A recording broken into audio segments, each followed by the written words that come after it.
Hello छात्रों, मेरे इस YouTube चैनल में आपका स्वागत है। आप लगातार मेरे साथ बने हुए हैं, मेरे वीडियोस को बराबर आप देख रहे हैं, केमिस्ट्री को सीख रहे हैं और यही एप्रिसिएशन मुझे आगे प्रेरित करता है कि मैं नए वीडियो को आपके लिए बनाऊं और इस बेसिक जो केमिस्ट्री की श्रृंखला है उसको मैं लगातार आगे बढ़ाऊं। आप लगातार हमारे साथ बने रहिए। आप निश्चित तौर पर अपने ज्ञान का अर्जन करेंगे, ज्ञान का वर्धन भी करेंगे, सीखेंगे भी सही। पिछले केमिस्ट्री के दो बेसिक्स हमने देखे हैं जिसके अंदर आयन, उसके प्रकार, इसके बाद में हमने सेकंड वीडियो में देखा था परमाणु का परिचय, बेसिक जानकारी, परमाणु शब्द कहां से आया इसकी जानकारी हमने प्राप्त करी थी। और मैंने ये भी आपको बताया था कि तीसरा वीडियो जब आपके सामने आएगा तो उस तीसरे वीडियो के अंदर हम परमाणु की डिस्कवरी के बाद में जो है एटॉमिक मॉडल को हम पढ़ेंगे। एटॉमिक मॉडल यानी कि परमाणु का आकार प्रकार कैसा होता है, उसके अंदर पाए जाने वाले पार्टिकल कौन से होते हैं, पार्टिकल किस प्रकार से उसमें जमे हुए होते हैं, उनकी पोजीशंस क्या हैं, इन सारे प्रश्नों का उत्तर इन एटॉमिक मॉडल के द्वारा आपको मिल जाएगा। एटॉमिक मॉडल वैज्ञानिकों को इसलिए बताना पड़ा क्योंकि वैज्ञानिकों के सामने एक परेशानी थी कि किस प्रकार से जो एटम के अंदर जो पाए जाने वाले पार्टिकल्स हैं, आप जानते भी हैं इलेक्ट्रॉन, प्रोटॉन और न्यूट्रॉन किस प्रकार से व्यवस्थित होते हैं, उनकी व्यवस्था क्या है, वो ये सारी प्रश्नों का उत्तर प्राप्त करने के लिए इन साइंटिस्ट ने इन एटॉमिक मॉडल को दिया। पहला एटॉमिक मॉडल हम पढ़ने वाले हैं जिसमें सबसे पहला जो मॉडल है आपका वो है थॉमसन का एटॉमिक मॉडल। थॉमसन के एटॉमिक मॉडल में सबसे जो महत्वपूर्ण भूमिका निभाई है इलेक्ट्रॉन ने, क्योंकि हम ये जानते हैं कि इलेक्ट्रॉन की जो खोज है, discovery of electron by J J Thomson ने इलेक्ट्रॉन की खोज करी। तो उसके बाद में वो आगे मोटिव हुआ कि किस प्रकार से पॉजिटिव चार्ज और किस प्रकार से नेगेटिव चार्ज किसी एटम में व्यवस्थित रहता है। तो उसके लिए उसने कोई एक सिंपल सी धारणा दी, सिंपल सा कॉन्सेप्ट उसने दिया कि जो एटम होता है वो फुली फिल्ड होता है, मतलब पूरा भरा हुआ होता है।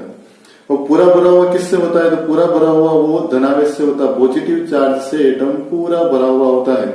और दूसरी बात उसने बताई कि जो पॉजिटिव चार्ज है उसके अंदर कुछ भागों के अंदर इलेक्ट्रॉन्स यानी कि नेगेटिव चार्ज, ऋणावेश वहां पर पाया जाता है और इस ऋणावेश की मात्रा उस पॉजिटिव चार्ज की मात्रा के बराबर होती है। कहने का अर्थ है कि negative charge is equal to positive charge, यानी ये दोनों चार्ज बराबर होते हैं, इसलिए जो एटम होता है वो पूरी तरीके से न्यूट्रल होता है। ये कॉन्सेप्ट अपने थ्योरी के अंदर, एटॉमिक मॉडल के अंदर जे थॉमसन ने बताया कि एटम के अंदर पॉजिटिव चार्ज और नेगेटिव चार्ज दोनों बराबर मात्रा में होते हैं और दोनों इक्वल होते हैं। इस कारण से एटम जो होता है वह न्यूट्रल होता है, उदासीन होता है। इस मॉडल को हम प्लम पुडिंग मॉडल भी कहते हैं। अब प्लम पुडिंग मॉडल के पीछे की घटना क्या है, प्लम पुडिंग का अर्थ क्या है? क्योंकि हम तो नॉर्मली बेसन की मिठाई खा लेते हैं या मावे की मिठाई अपने इंडिया के अंदर चलती है, तो अपने यहाँ मिठाई अलग होती है। परंतु जो विदेशी एक मिठाई है जहां पर जे थॉमसन निवास कर रहा था, तो वहां एक विशेष प्रकार की मिठाई है जिसका नाम था प्लम पुडिंग। और उस प्लम पुडिंग मिठाई को वो कहीं डिनर सेट के ऊपर बैठ करके खा रहा होगा, तो उसने देखा यार ये तो मेरे परमाणु मॉडल के जैसा दिखाई देता है। क्यों दिखाई देता है? क्योंकि जो प्लम है, प्लम का मतलब है कि नेगेटिवली चार्ज पार्टिकल्स, और पुडिंग का मतलब उसने बताया कि जो मिठाई का पूरा भरा हुआ जो भाग है। हम अपनी भाषा के अंदर कहें तो जो पूरा मावा है, उस मावे को तो अपन कह सकते हैं एक प्रकार का पुडिंग, यानी कि वो धनावेशित भाग है। और उसके अंदर अपन जो काजू बादाम डालते हैं, जो एसेंशियल्स बाहर से अपन डालते हैं, वो सारा जो डाला गया पार्ट नेगेटिवली चार्ज पार्ट है। तो वो बीच बीच में कुछ जगहों में नेगेटिवली चार्ज है, पूरा जो भाग है मावे वाला है या पुडिंग वाला जो पूरा भाग है वो धनावेशित भाग है, पॉजिटिवली चार्ज पार्ट है।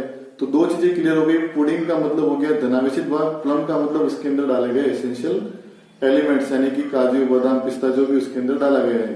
तो इस आधार पर उसने अपने मॉडल की जो तुलना है वो प्लम पुडिंग मॉडल से की। फिर आगे जाकर के हम कई बार अपने घरों के अंदर जो है तरबूज खाते हैं, गर्मी के समय वाटरमेलन अपन खाते हैं। तो वाटरमेलन को जब काटते हैं तो आपने भी देखा होगा कि अंदर वाला पूरा भाग जो है वो लाल कलर का दिखाई देता है और उसके जो बीज होते हैं वो काले काले बीज होते हैं। तो इस मॉडल की तुलना हम तरबूज मॉडल से भी कर सकते हैं, तरबूज से कर सकते हैं, जिसमें लाल वाला जो पूरा भाग है उसको धनावेश माना गया है और जितने भी जो इलेक्ट्रॉन्स हैं, मतलब जो नेगेटिवली चार्ज है, वो उसके बीजों को मान लिया गया है। तरबूज मॉडल भी कह सकते हैं। एक अपनी भाषा में और अपन नींबू मॉडल भी कह सकते हैं कि क्योंकि नींबू का जो अंदर वाला पूरा गुदा वाला जो भाग है जिसमें रस भरा होता है वो सारा धनावेश और उसके अंदर जो बीज होते हैं छोटे छोटे उन बीजों को हम ऋणावेश भी मान सकते हैं। तो इस प्रकार इस मॉडल की तुलना हम कई तरीके से कर सकते हैं। तो कुल मिलाकर के कितनी बातें निकल करके आती है थॉमसन के मॉडल में, तो यहाँ पर अपन कह सकते हैं 3 बातें यहाँ पर निकल करके आती है कि परमाणु पूरा भरा हुआ है, यानी कि परमाणु धनावेश का बादल है और उसके बीच में छोटे छोटे इलेक्ट्रॉन्स पाए जाते हैं। दूसरा बिंदु आता है परमाणु में धनावेश की मात्रा, पॉजिटिव चार्ज की मात्रा नेगेटिव चार्ज यानी ऋणावेश की मात्रा के बराबर होती है। दूसरा बिंदु ये है। तीसरा बिंदु ये है कि परमाणु उदासीन होता है, यानी कि धनावेश की मात्रा ऋणावेश की मात्रा के बराबर है। Positive charge is equal to negatively charge. तो ये 3 मुख्य बिंदु इसके मॉडल से अपने को